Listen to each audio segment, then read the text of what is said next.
Hey, it's Tiana from Tree Shepherds, a full-service tree care company in North Texas. In the last video, we talked about general tree care, specifically mulching and composting. In this video, we're going to focus on pruning. Let's get started.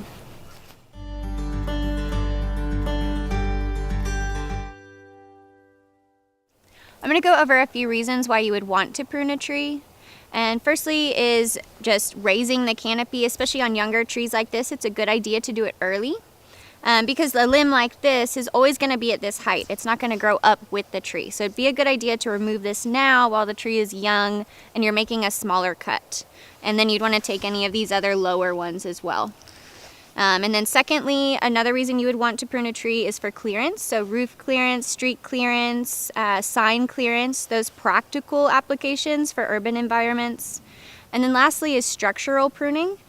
So creating a good stable base for the tree to grow structurally and not run into a lot of issues like breakage and things like that later in life. And one of those is creating a central leader or establishing a central leader in the tree. And we'll go more into depth into that later. Another reason why you'd structurally prune is for conflicting limbs. So these limbs here are running into one another and there's some rubbing happening here. So you'd want to remove one or the other, or at least reduce one so that they're not conflicting anymore. And then lastly, removing any dead wood that could fall and be potentially hazardous. I'm going to go over a few specific pruning techniques.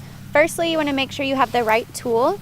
So these are some pruning shears, but notice how the blades bypass one another. That's important. You don't want blades that just squish the branch together.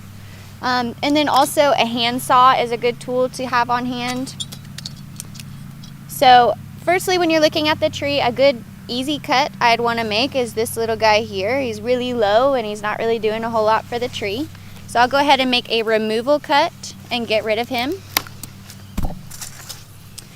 And then these are a little bit low, but I'm going to show you a reduction cut. So being able to raise the canopy a little bit without taking this entire branch. You can take it back here on the end. So you start at the end of the branch and find a growing point for it to go back to. So if I wanted to reduce this branch, I can cut right here and then the tree will continue growing towards this branch. So we'll go ahead and make a reduction cut here. If you wanted to reduce it further, you could take it back to here and then that branch would take off. But just being able to raise the canopy, those are the two cuts you're going to be dealing with, is reduction cuts and removal cuts. Here we're going to talk about branch angles and competing limbs or competing leaders in a tree.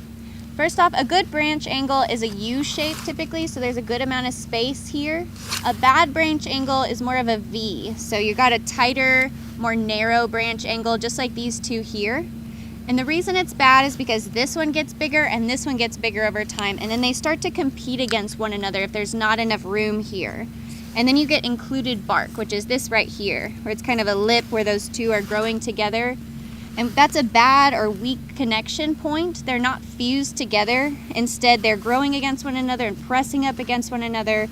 And so over time, this could be a potential for a peel or a breakage. So it's always a good idea to remove competing leaders or limbs that have bad branch attachment.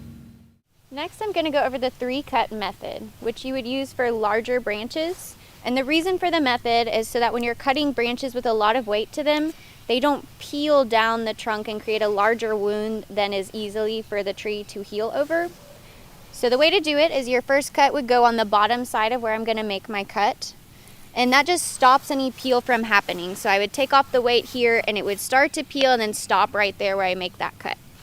My second cut goes up here. And it's going to take the bulk of the weight of the branch so that when this comes off, it's going to peel a little bit and then stop right there where I made my first cut. And then my final cut is just going to be this little nub of a branch there when I'm done. And I can make my final cut without a lot of weight there and it won't peel.